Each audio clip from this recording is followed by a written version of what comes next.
വാർത്തകളിലേക്ക്. ഭൂട്ടാൻ വാഹന തട്ടിപ്പിൽ ECIR രജിസ്റ്റർ ചെയ്യാൻ ED. വാഹന തട്ടിപ്പിന്റെ മറവിൽ കള്ളപ്പണ ഇടപാട് നടന്നതായാണ് EDയുടെ പ്രാഥമിക കണ്ടെത്തൽ. ED ഉദ്യോഗസ്ഥർ രേഖകൾ വിശദമായി പരിശോധിച്ചു. ഭൂട്ടാനിൽ നിന്നും കടത്തിക്കൊണ്ടുവന്ന വാഹനങ്ങളിലും വൻ ക്രമക്കേട് നടന്നിട്ടുണ്ടെന്ന് MVDയും കണ്ടെത്തിയിരുന്നു.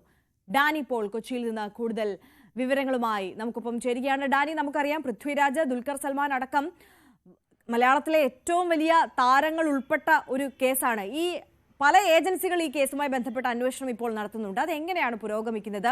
ഈ പുതിയ കണ്ടെത്തലുകൾ എന്തൊക്കെയാണ് ഈ അന്വേഷണ സംഘത്തിന്റെ?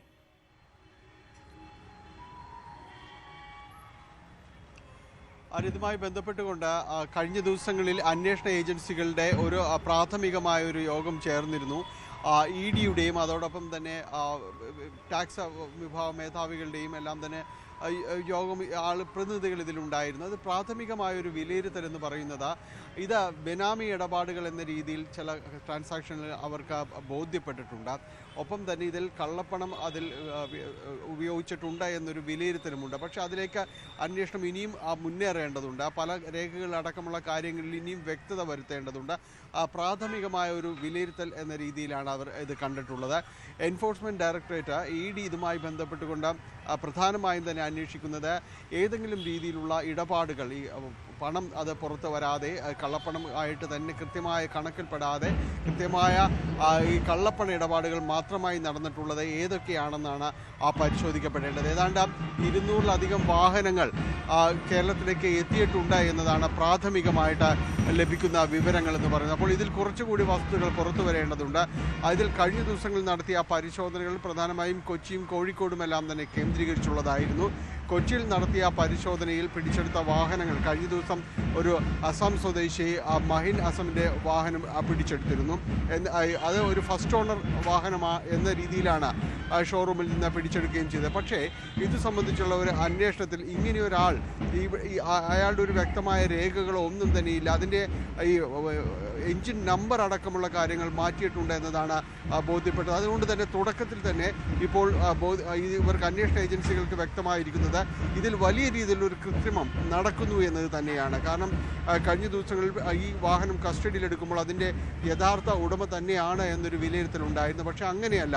ഇങ്ങനെയൊരാൾ ഉണ്ടോ എന്ന് പോലും സംശയിക്കുന്ന രീതിയിലേക്ക് കാര്യങ്ങൾ വന്നിരിക്കുകയാണ്. അപ്പോൾ കൂടുതൽ പരിശോധനകൾ ഇക്കാര്യത്തിൽ വേണം. അതോടൊപ്പം തന്നെയാണ് നടൻ അമിത് ചക്കാലക്കൽ 7 വാഹനങ്ങളാണ് അയാളിൽ നിന്ന് കണ്ടെടുത്തതായിട്ട് കസ്റ്റംസ് പറയുന്നത്. പക്ഷേ അമിത് പറയുന്നത് ഒരു വാഹനമേ തൻ്റെ പേരിലുള്ളൂ.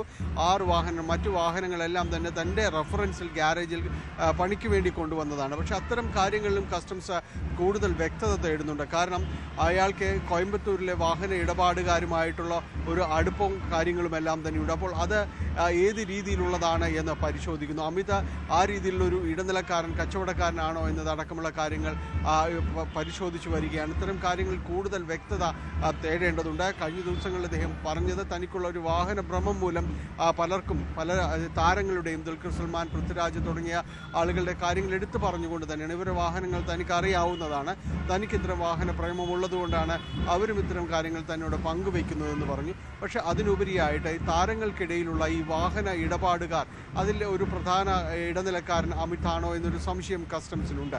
അതുകൊണ്ട് അമിതിനെ വീണ്ടും ചോദ്യം ചെയ്യാൻ, ഇത്തരം കാര്യങ്ങളിൽ ഒരു വ്യക്തത തേടേണ്ടതിന് ചോദ്യം ചെയ്യാനുള്ളൊരു സാധ്യതയാണ് മുന്നിൽ നിൽക്കുന്നത്. 10 ദിവസത്തിനകം അമിതിനോട് ഈ പിടിച്ചെടുത്ത വാഹനങ്ങളുടെ രേഖകളുമായിട്ടെല്ലാം തന്നെ സമീപിക്കണം എന്ന് ആവശ്യപ്പെട്ടിട്ടുണ്ട്. ആ ഒരു സമയത്ത് ഈ കസ്റ്റംസിന് ഇപ്പോൾ വന്നിട്ടുള്ള കാര്യങ്ങൾ കുറെ കൂടി വിശദീകരണം വേണ്ടതുണ്ട്. അത്തരം കാര്യങ്ങളിലുള്ള ചോദ്യം ചെയ്യലടക്കമുള്ള കാര്യങ്ങൾ ഉണ്ടാകുമെന്ന്. ഡാനി, ഒരു കാര്യം കൂടി, അതായത് ഇതിനിടയ്ക്ക് പലതരത്തിലുള്ള ചർച്ചകൾ സമൂഹ മാധ്യമങ്ങളിൽ അടക്കം ഈ വിഷയവുമായിട്ടൊക്കെ ബന്ധപ്പെട്ട് നടക്കുന്നുണ്ട്. ഇനിയും ദുൽഖറിന്റെ അടക്കം കൂടുതൽ വാഹനങ്ങൾ പിടിച്ചെടുത്തേക്കാം എന്നുള്ള ചർച്ചകൾ അല്ലെങ്കിൽ അത്തരത്തിലുള്ള റിപ്പോർട്ടുകളും ഒക്കെ മുന്നിൽ നിൽക്കുന്ന ഒരു സാഹചര്യമാണ്. എന്താണ് അന്വേഷണ സംഘം ഇതുമായി ബന്ധപ്പെട്ട് പറയുന്നത്?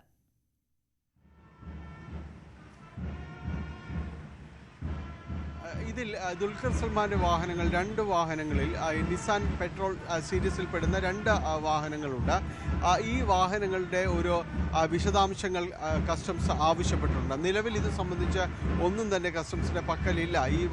ഇവർക്ക് കൈമാറിയതായി പറയുന്ന വാഹനങ്ങൾ എവിടെയാണ്, എന്താണെന്നത് സംബന്ധിച്ചുള്ളൊരു വ്യക്തതയിലേക്ക് കസ്റ്റംസിന് എത്താനോ കസ്റ്റംസിലേക്ക് അത്തരം വിവരങ്ങൾ ലഭ്യമാക്കാനോ കഴിഞ്ഞിട്ടില്ല എന്നതാണ് നിലവിൽ ലഭ്യമാകുന്ന സൂചന. അപ്പോൾ അതിൻ്റെ ഒരു വ്യക്തത വരുത്തേണ്ടതുണ്ട്. കൂടുതൽ താരങ്ങൾക്ക് ഇക്കാര്യത്തിൽ അവർ ഉപയോഗിക്കുന്ന ആഡംബര വാഹനങ്ങൾ പലരും പുതിയത് എന്നതിന് പകരം തന്നെ ചിലതെല്ലാം തന്നെ ഈ കുറച്ച് പഴയത് അതിൻ്റെ ഒരു പ്രൗഢിയോടുകൂടി ഉപയോഗിക്കുന്ന രീതിയിലെല്ലാം തന്നെയുണ്ട്. അങ്ങനെ ഒരു ആൻറ്റി കളക്ഷൻ എന്ന രീതിയിലെല്ലാം തന്നെ കൊണ്ടു നടക്കുന്നവരുണ്ട്. അപ്പോൾ ആ വാഹനങ്ങൾ എങ്ങനെയാണ് ഇവർക്ക് കൈമാറ്റം ചെയ്യപ്പെട്ടത്? അത് ഇന്ത്യൻ രജിസ്ട്രേഷൻ ഉള്ളത് തന്നെയാണെങ്കിൽ കൂടിയും മറ്റ് സംസ്ഥാനങ്ങളുടേതാണെങ്കിൽ കൂടിയും അത് നിയമപ്രകാരം കൈമാറ്റം ചെയ്യപ്പെട്ടതാണോ?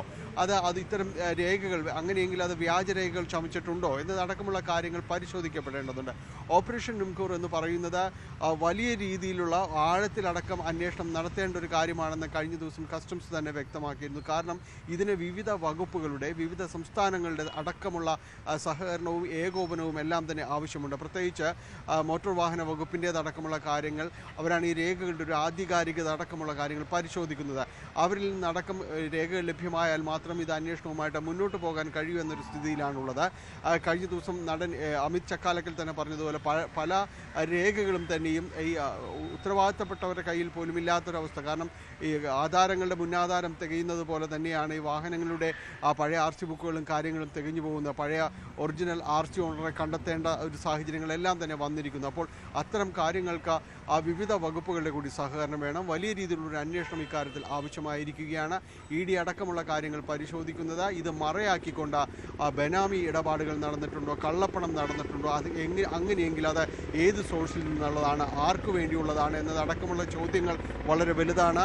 അതിൻ്റെ ഉത്തരങ്ങൾ തേടുന്ന സ്ഥിതിയാണ് ഇപ്പോൾ ഉള്ളത്. വരും ദിവസങ്ങളിൽ അതിൻ്റെ ഒരു വ്യക്തതയിലേക്ക് അന്വേഷണ ഏജൻസികൾ എത്തുമെന്ന് തന്നെയാണ് പ്രതീക്ഷിക്കുന്നത്.